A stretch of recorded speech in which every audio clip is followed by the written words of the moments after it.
বন্ধুরা, আমরা এখন বাংলা ওয়াইটিতে কি দেখছি, মানে কি দেখে তোমরা এন্টারটেনড হচ্ছ, মানে কন্ট্রোভার্সি যে এই যে জোন, এটার কথা বলছি।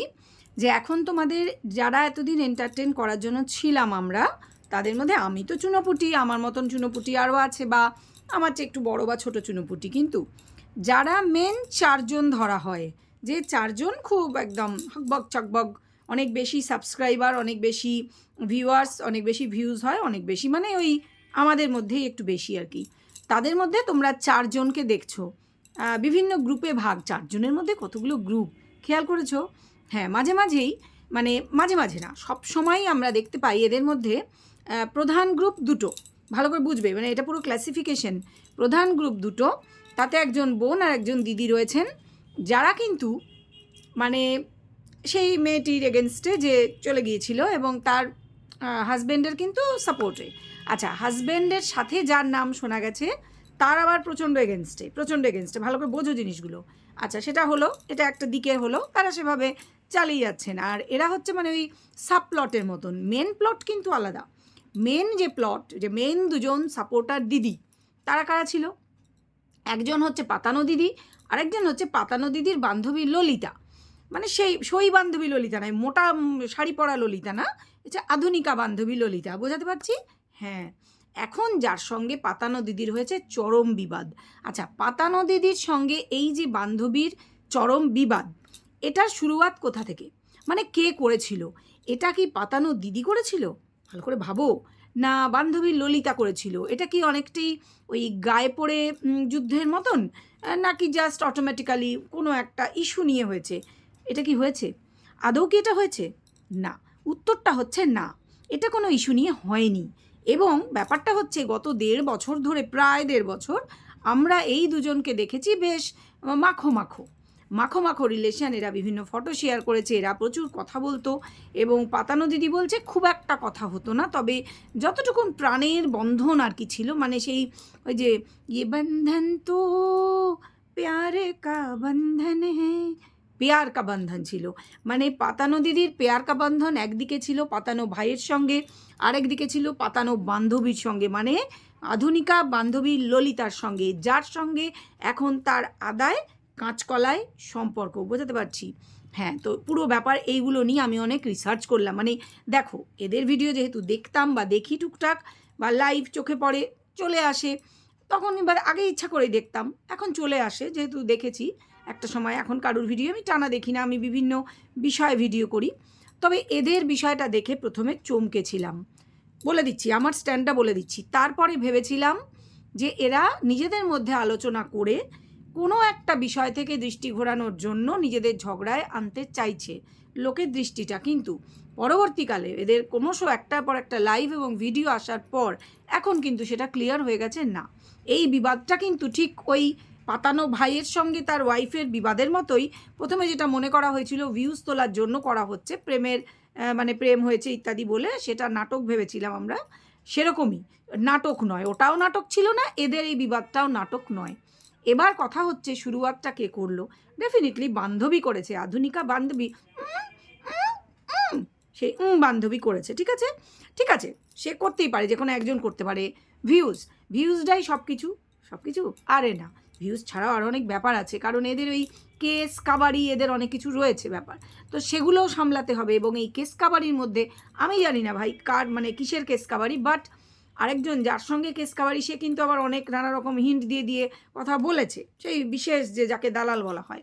আমি তো এখন দালাল যে কাকে বলবো বুঝতে পারছি না, কারণ দালালি অনেকেই করছে। ব্যাপারটা সেটাও না, ব্যাপারটা আরও ঘোরতর। কারণ এই যে বান্ধবী, যে এতদিনে বুজুম ফ্রেন্ড ছিল, বুজুম, মানে পাতানো দিদি তো এখনও বলে যাচ্ছে ভীষণ ফ্যান তার এখনও।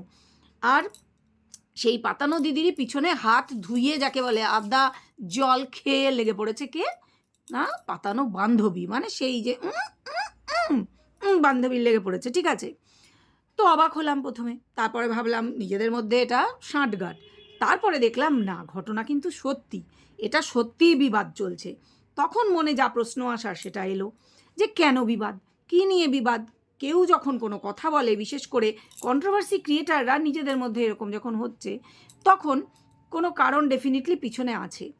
তো স্বাভাবিক রিসার্চ করতে তখন বসতে হলো, আমি চুপচাপ রিসার্চ করি, ওয়াচ করতে করতে করতে করতে কিছু ভিউয়ার্সের মানে ভিউয়ার্সরাও স্বাভাবিকভাবেই তারা খুব কনফিউজড, তারা খুব দুঃখে আছে, অনেক ভিউয়ার্স কষ্টে আছে, অনেক ভিউয়ার্স দেখলাম ওভার অ্যাক্টিভ 10-12টা করে কমেন্ট করছে।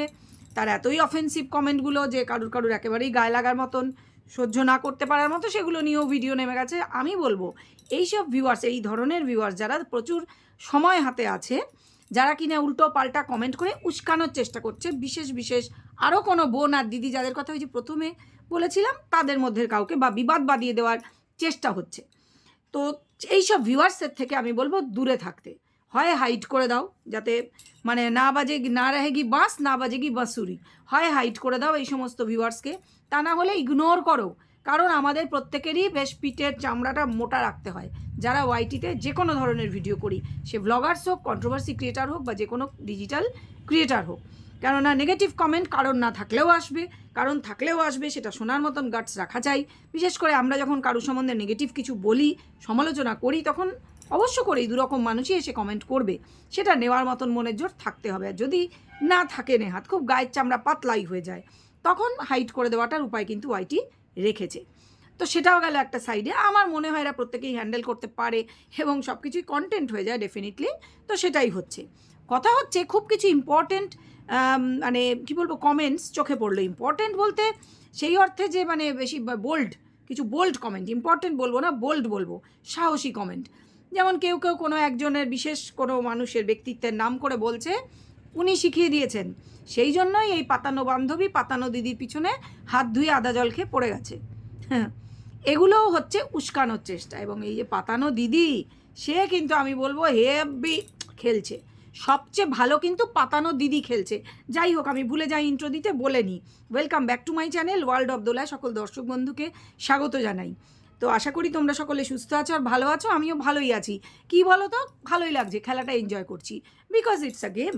হ্যাঁ, এটা একটা গেম ডেফিনেটলি। যে গেমটা এখন খেলা হচ্ছে বিশেষ কিছু মানুষের মধ্যে, আমরা জাস্ট দেখছি, ওয়াচ করছি, কখনো কিছু মনে হলে ভিডিও করছি। যেমন দেখেছি আরও কেউ ভিডিও করেছে, তো আমার মনে হলো চলো আমিও একটা ভিডিও করি। কারণটা আছে যে আমি আমার দর্শকের কাছে দায়বদ্ধ, ঠিক যেরকম বেশ কিছু ক্রিয়েটার্স তারা বেশ বুদ্ধিমতী, তারাও বুঝছে খেলাটা, এবং তারা সেই জন্যই ভিডিওটা সেভাবেই তারাও বলছে যে আমরা তো শুধু দর্শকের কাছেই দায়বদ্ধ। আমি যে চ্যানেলটা খুলেছি, আমার দর্শক আর আমি, আমাদের মাঝে কেউ আসতে পারে না মাঝখানে। হ্যাঁ, ভিডিওটা ডেফিনেটলি আসে। তো ভিডিও আমি তৈরি করছি কার জন্য? আমার দর্শকের জন্য। আর কেউ কি দেখলো না দেখলো, কি কমেন্ট করলো, আমার বয়ে যায়। আমার দর্শক কি বললো, ইট ম্যাটার্স টু মি। তো সকলেরই তাই, প্রত্যেকেরই যাদের চ্যানেল আছে তারা কিন্তু দর্শকের কাছে দায়বদ্ধ। কিন্তু এখানেই প্রশ্ন আসে, খেলাটা যে হচ্ছে মেন দুজন দিদির মধ্যে, পাতানো দিদি আর পাতানো দিদির বান্ধবী ললিতা, আধুনিকা ললিতা বান্ধবীর মধ্যে, কথাটা হচ্ছে এদের মধ্যে খেলাটা কে ভালো খেলছে।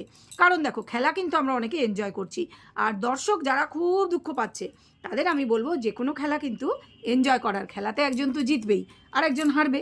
এবার খেলা কে খেলাচ্ছে, কে কাকে লাগিয়ে দিয়েছে, কার পিছনে কি না, তোমাদের কাছে কোনো প্রমাণ নেই, দরকারই বাকি এগুলো নিয়ে মাথা ঘামানোর। আরে খেলা দেখো না, আম খাও, গুটলি গুনতে হবে না, কথা হচ্ছে সেটাই। কথাটা আমি এই কদিন ধরে মানে এদের বেশ কিছু ভিডিওস আমি পুরোটা দেখি না লাইভ, অত ভাই ধৈর্য নেই, হাবি জাবি কী বকে, কিছু অংশ দেখে যা বুঝতে পারছি, অনেকগুলোরই কিছু অংশ ইম্পর্টেন্ট অংশগুলো দেখে যা বুঝতে পারছি, ভিউজ সবারই দরকার।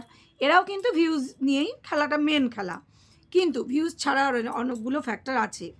যে এই যে আমরা দর্শকের কাছে দায়বদ্ধতার কথাটা আমি বলছি, এই যে পাতানো দিদির বান্ধবী, সে কিন্তু দর্শকের কাছে তার দায়বদ্ধতার চেয়েও হয়তো তার কাছে অন্য কোনো বিষয় বেশি ইম্পর্টেন্ট হয়ে দাঁড়িয়েছে বলে আমার মনে হচ্ছে।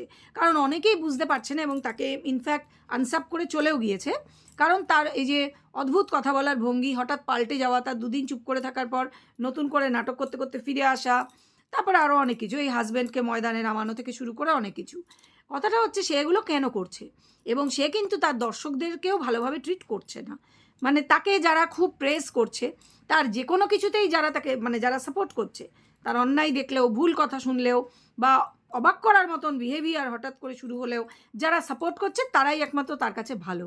এবং সে বলছে সে খুব লজিক্যালি কথা বলছে, সে বলছে সে সত্যের পথে থাকে, মানে আমরা সবাই অসত্যের পথে, সে একা শুধু সত্যের পথে। এটা খুবই অবিশ্বাস্য এই জন্যই বলছি, দর্শকরা কিন্তু খুব ভালো আমাদের মাপতে পারেন। আমি একদম সোজা গোদা বাংলায় কথা বলবো, দর্শকরা সবচেয়ে ভালো আমাদের মাপতে পারেন।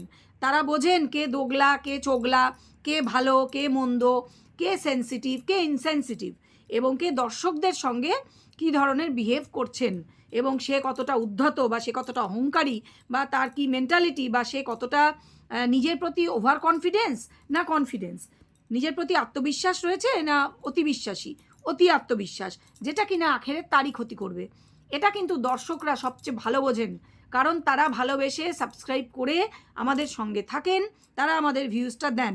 সেক্ষেত্রে ওই যে বললাম, দায়বদ্ধতা দর্শকের সাথে অবশ্যই দ্বিচারিতা করে নয়। যখনই দর্শকরা বোঝেন এই মানুষটি দ্বিচারিতা করছে, এই মানুষটির মধ্যে ফেক কিছু রয়েছে, এ আমাদের সঙ্গে এতদিন অ্যাক্টিং করেছে, এ কিন্তু আজ এই দলে কাল ওই দলে, দল পাল্টাতে সময় লাগছে না, দর্শকরা কিন্তু তাকে অপছন্দ করতে শুরু করেন। তবুও দর্শকরা কিন্তু প্রথমেই ছেড়ে চলে যান না, তারা কিন্তু বেশ কিছুদিন ওয়াচ করেন, বোঝান, অনেক বোঝান, তারপরে যখন দেখেন সেই মানুষটি বদলাচ্ছে না, তার মধ্যে আরও বেশি অ্যারোগেন্স এসে গেছে, সে আরও বেশি করে ঔদ্ধত্য দেখাচ্ছে, সে দর্শকদেরও ছাঁচা করছে, যা তা বলছে, তখন দর্শকরা বেশ ডিসিশান নিয়ে ফাইনালি ডিসাইড করে ফাইনাল ডিসিশান নেওয়া হয়ে যায়, এবং তারা জানিয়ে দেন তোমাকে আনসাপ করে চলে গেলাম বলে তারা চলে যান ছেড়ে। ঠিক ঠিক বলছি তো? তোমরা মানলে কি মানলে না, তোমরা এটা বুঝেছো কি না আমায় অবশ্যই কমেন্ট বক্সে জানিও, কিন্তু শেয়ার করো তোমাদের মতামতটা। ব্যাপারটা হচ্ছে এসব করে করে আখিরে কিন্তু নিজের ক্ষতিটা করছে, নিজের চ্যানেলের ক্ষতি। এবার কথা, এইটুকু বুদ্ধি কি তার নেই? তার কিন্তু বুদ্ধি যে একেবারে নেই মোটেই তা নয়, বেশ ভালো ভিডিও করতো একটা টাইমে মনে হতো। এবার অনেক জল যে মেশানো ছিল সেটা আস্তে আস্তে পাতানো দিদির বক্তব্যেও কালকে একটা লাইভে পরিষ্কার হয়েছে, যে আসলে সে যাকে ভীষণ ভালোবাসে বলে, কথায় কথায় চোখে যাকে নিয়ে জল এনে ফেলে, আসলে সে তাকে মোটেই ভালোবাসে না, সে কিন্তু আসলেই কন্টেন্ট, সে ভালো কিন্তু ভালো করতে চায় না, এর কিছু কোনো ফিলিংস নেই, ফিলিংস কিন্তু মেয়েটির প্রতি আছে, এবং বরাবরই কিন্তু মেয়েটির কিসে ভালো হবে এবং মেয়েটিকে অনেক পরামর্শ দেওয়া, সুপরামর্শ দেওয়া, এগুলো কিন্তু সত্যিই আমরা করতে দেখেছি, অতএব এটা কিন্তু প্রমাণিত সত্য ঘটনা, এটা ঘটলো। কথা হচ্ছে তাহলে সে এগুলো করছে কেন? ডেফিনেটলি তার কোনো ভেস্টেড ইন্টারেস্ট আছে, তার হয়তো যখন শুরু করেছিল তার মনে হয়েছিল আমি যদি এবার এইভাবে নিজেকে মোল্ড করি, হয়তো সে কোনোদিনই ওই পাতানো দিদিকে পছন্দ করতো না, হয়তো কেন, আমার প্রথম থেকেই মনে হয়েছিল দে আর ভেরি মাচ মিসম্যাচ, যে এর সঙ্গে এর একেবারে কোনো অ্যাঙ্গেল থেকে মেলে না, ব্যাকগ্রাউন্ড মেলে না, কিছুই মেলে না। যদি আমি বলছি না যে দারুণ ব্যাকগ্রাউন্ডে বিলং করে, আমরা কেউ জানিই না কীরকম ব্যাকগ্রাউন্ড, দেখো কারো ঝাঁ চকচকে ফ্ল্যাট বা মনে হচ্ছে খুব দারুণ কিছু সে দেখাচ্ছে, ব্লগ দেখে কিন্তু কিছুই বোঝা যায় না, কারণ অনেক ব্লগার্সদেরই আমরা দেখছি, আমি বলবো হিন্দি ব্লগার্স যারা হিন্দি ভিডিও করে তাদের সেরকম খুব নামি দামি ব্লগার্সদের মধ্যেও যে এই ধরনের গণ্ডগোল, এই ধরনের বলতে আমি ওই বিয়ে পরকীয়া ইত্যাদি নিয়ে বলছি, ডিভোর্স ফাইনালি 498-এ, এগুলো নিয়ে আমি ভিডিও করব, এই যে গ্ল্যাম গার্ল ইত্যাদি এদেরকে নিয়ে আমি করব, এখনও সময় করে উঠতে পারিনি, আশা আছে 1-2 দিনের মধ্যেই করতে পারবো।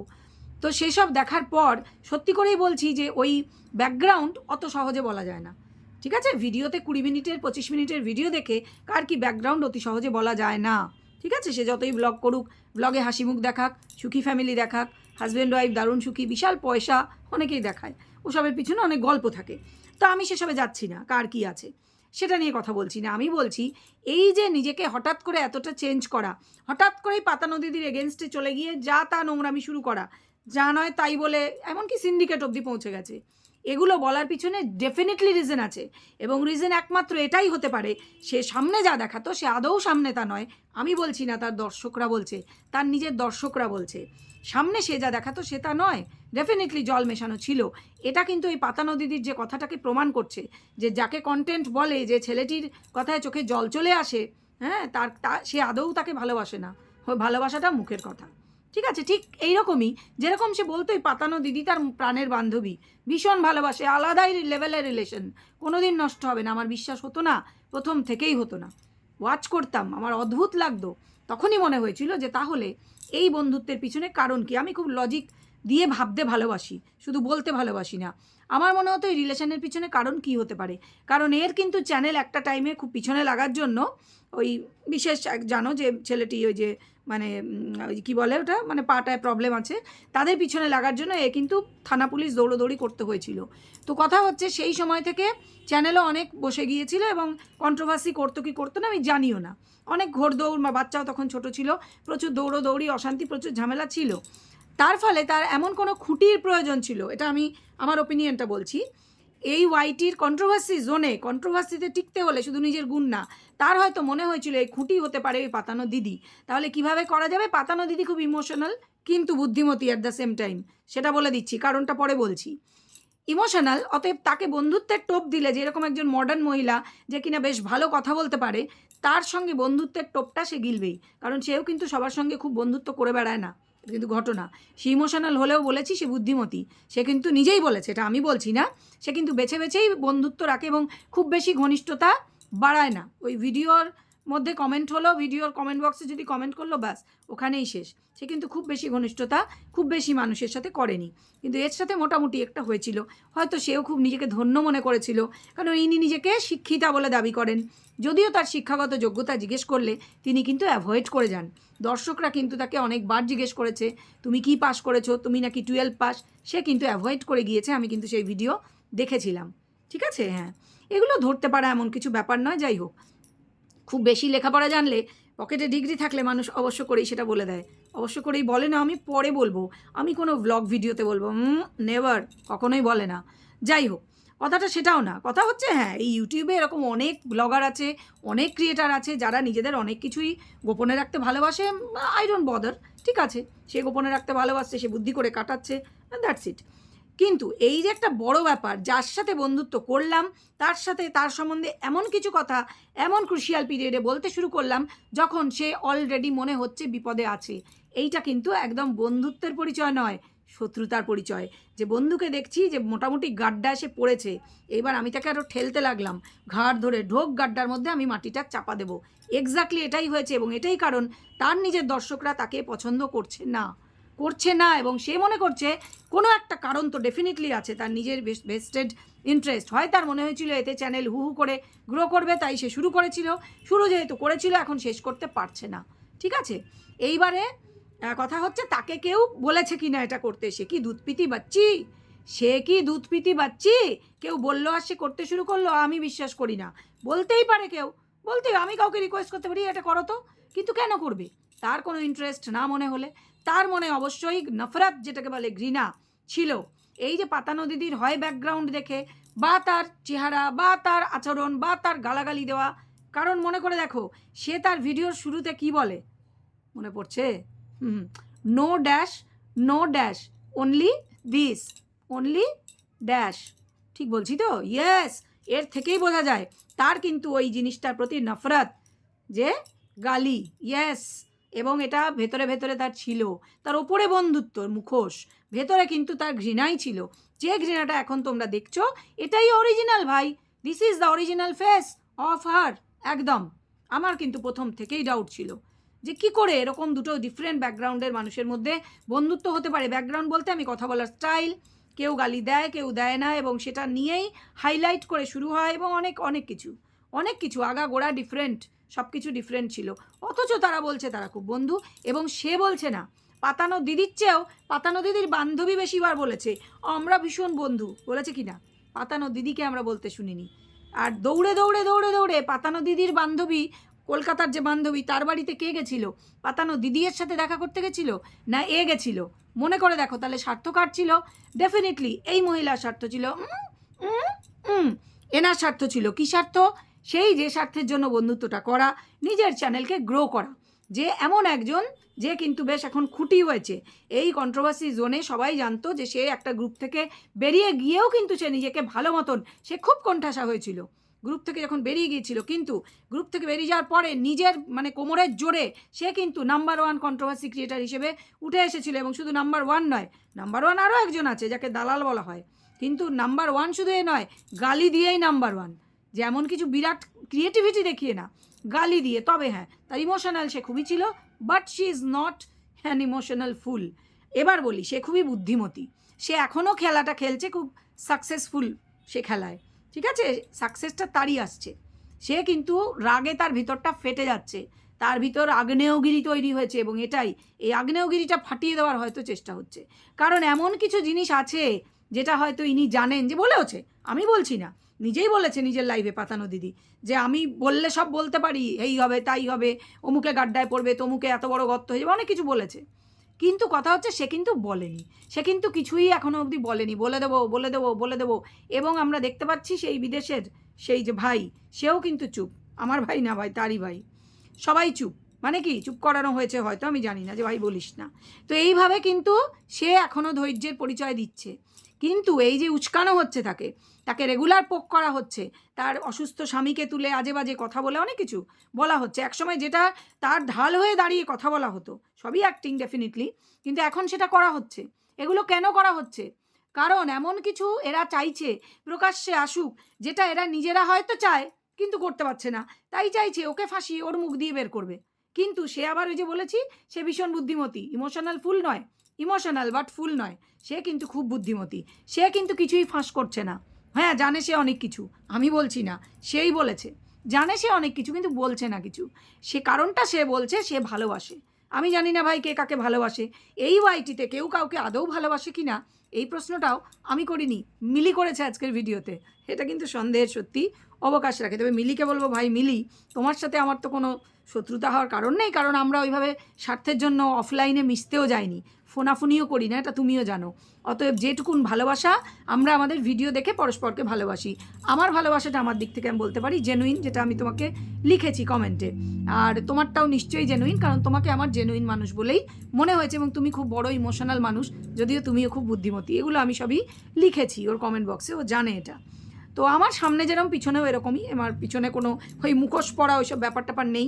কারণ ভাই দেখো, মুখোশ পরে থাকলে একটা সময় না একটা সময় মুখোশটা খুলে পড়ে যাবেই। এবং যে মানুষগুলো ভালোবেসে সঙ্গে এসেছে, এত দিন ধরে তোমার জার্নিতে তোমাকে সাথ দিয়েছে, তোমার উপর বিশ্বাস রেখেছে, তাদের কাছে তোমার ওই যে মুখোশটা যখন খুলে যাবে না, তোমার ওই কদাকার চেহারাটা যখন বেরিয়ে যাবে না, তুমি কোনো দিন কোনো প্লাস্টিক সার্জারি করেই ওই কদাকার চেহারাটাকে আর মানুষের চেহারায় আনতে তাদের কাছে পারবে না।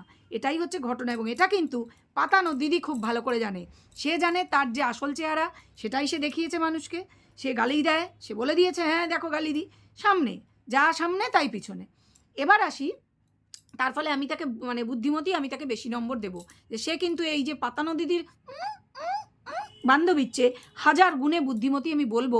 শুধু তাই নয়, অনেক বেশি ধৈর্য, এবং তার হয়তো ওরকম কোনো স্বার্থও নেই। এবার আসি স্বার্থের প্রসঙ্গে, সিন্ডিকেট।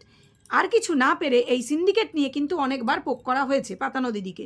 এবার আমরা যেহেতু আমার মতন মানুষ, আমরা বলবো না, আমার মতন মানুষ জীবনেও কারোর গ্রুপেও ছিলাম না, কোনো দিন ভাই পিরিত করতে যাইনি, সোজা কথা। আমি কোনো কন্ট্রোভার্সি ক্রিয়েটার, কোনো ব্লগার কারোর সাথে কোনো পিরিত করতে যাইনি, বা কোনো সোকল্ড অমুক কর্মী তমুক কর্মী কারোর সাথে না, ঠিক আছে, সেটা তারা ভালো জানে। করিনি, পিরিত করতে যাইনি, না আমার কাছে তাদের ফোন নাম্বার আছে, না আমি চাই যে আমার কাছে থাকুক, না আমার ফোন নাম্বার তাদের কাছে আছে। আমার কোনো পিরিতের দরকার নেই, কারণ আমি ভিডিও দেখে ভিডিও করি। এগুলোও আমি ভিডিও দেখেই যেটুকুন আমার মনে হয়েছে রিসার্চ করে আমি সেটাই তোমাদের সামনে পেশ করছি।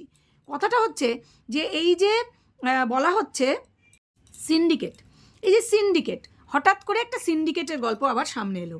এই সিন্ডিকেট মানে সেই বিদেশি রাষ্ট্র, মানে প্রতিবেশী রাষ্ট্র থেকে যারা টাকা পয়সা দিয়েছিলেন, যার জন্যে দিয়েছিলেন, যে ভ্লগার, তার উদ্দেশ্যে, তার মানে ভালোবেসে, তাকে কি তার বাচ্চাকে আমি জানি না, ভালোবেসে। কথাটা হচ্ছে তখনও কিন্তু ওই যে যাকে দাদাভাই বলা হয়, সে কিন্তু অনেক লাফিয়েছে। এবং এই পাতানো দিদি অনেক ওপেন চ্যালেঞ্জ দিয়েছিল, যে তোমরা যদি কেউ প্রুফ করতে পারো, কারোর কাছে কোনো প্রুফ থাকে যে আমি কোনো টাকা নিয়েছি, এইসব করেছি, সিন্ডিকেট হ্যানা ত্যানা, প্রুফ দেওয়া মাত্র ওয়াইটি ছেড়ে চলে যাব। সে কিন্তু অনেক দিন আগেই বলেছে, 1 বছর বা তার বেশি আগে বলে দিয়েছে, যখন ওই দাদাভাই তার পিছনে লাগতো বেশি করে। তারপরে কেউ প্রুফ দিতে পারলো না।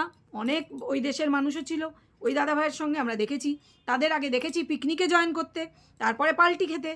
কে ভালো কে মন্দ আমি বলছি না, আমি যা যা দেখেছি সেগুলো বলছি, ঠিক আছে। তো এই যে পাতানো দিদি তো বলেই দিয়েছিল যে সিন্ডিকেট, টাকা পয়সার লেনদেন, এগুলো যদি হয়েই থাকে, তাহলে কুছ তো প্রমাণ হোগা ভাই, প্রমাণ দাও আমায়, আমি ওয়াইটি ছেড়ে দিয়ে চলে যাচ্ছি, সব মাথা পেতে নেব। কিন্তু কেউ এক বর্ণ, একটা ভিডিও, একটা ছবি, একটা পেপারে লেখা কিছু, কেউ প্রমাণ দিতে আজ অবধি পারলো না। অথচ দেখো, এই যে প্রাণের বান্ধবী, সে কিন্তু আবার নতুন করে ওই সিন্ডিকেটের গল্প সামনে নিয়ে আসলো। কেন?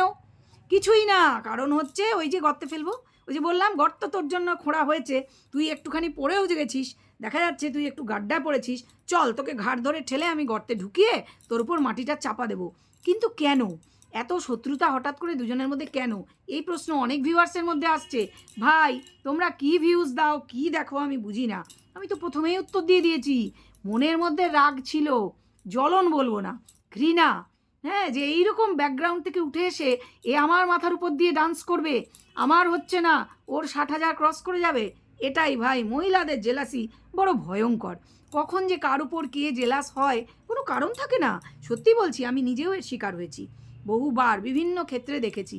আমি যাকে খুব ভালো মনে করছি, যাকে বিশ্বাস করে অনেক কথা বলছি, সে আসলে জেলাস। পরে কিন্তু তার আচরণে এইভাবেই ঠিক প্রমাণ হয়ে গেছে। আমি অবাক হয়েছি, কিন্তু এক্সপিরিয়েন্স হয়েছে। আর সেই এক্সপিরিয়েন্স থেকেই এদের এই আচরণ দেখে আজ বলতে পারছি এই কথাগুলো। তবে হ্যাঁ, পাতানো দিদির ধৈর্যকে স্যালিউট। সত্যি ভাই, এত যে রাগ, এত যে দেখেছি হাইপার হয়ে যায়, কিন্তু ধৈর্য সাংঘাতিক। আসলে কেন জানো? ধৈর্যটা ও জানে এগুলো হচ্ছে ফাঁদ, এগুলো হচ্ছে ট্র্যাপ। ওকে ওর ভিউয়ার্সরাও অনেকে সাবধান করছে যে তুমি কিন্তু ট্র্যাপে পড়বে না। হ্যাঁ, অবশ্য করেই এগুলো ট্র্যাপ। তো ট্র্যাপে তুমি পড়বে না। তোমাকে বলছি যে হ্যাঁ, তোমার যে গুণগুলো আছে তুমি সেগুলো ফ্লারিশ করো। আর তুমি যদি গালাগালি একদম না দাও, তাহলে তোমার ফ্যান ফলোয়িং বাড়বে বই, কমবে না। ঠিক আছে বন্ধুরা, তোমরা আমার মতামতের সঙ্গে একমত কিনা অতি অবশ্যই কমেন্ট বক্সে শেয়ার করো। আমি জানি তোমরাও অনেকে এর ভিউয়ার্স, ওর ভিউয়ার্স। তো তোমরা বিচার করে বলো, অবশ্যই নাম নেবে না, চ্যানেলের নাম নেবে না, বলবে পাতানো দিদি আর বান্ধবী, ব্যাস। ঠিক আছে, উ বান্ধবী বললেও হবে। ঠিক আছে, তো এই হচ্ছে ব্যাপার। তা আমার যা মনে হয়েছে ভাই, ভিডিও অবজার্ভ করে আমি এগুলো বললাম। আর কে কাকে কার পিছনে লাগিয়েছে, আমার মনে হয় এইসব নাম নিয়ে নিয়ে এগুলো বলা মানে আরও জটিলতা বৃদ্ধি করা। এগুলো করা একদম উচিত না। কারণ কারোর কাছে কি কোনো প্রমাণ আছে যে একটা অত বয়স্ক মহিলাকে অন্য তার বান্ধবীর পিছনে কেউ লাগিয়ে দিল, সে লেগে পড়লো? না, কোনো প্রমাণ নেই। প্রমাণ ছাড়া কোনো কথা ওয়াইটিতে বলা উচিত না। ওয়াইটিতে কেন, কোথাওই বলা উচিত না।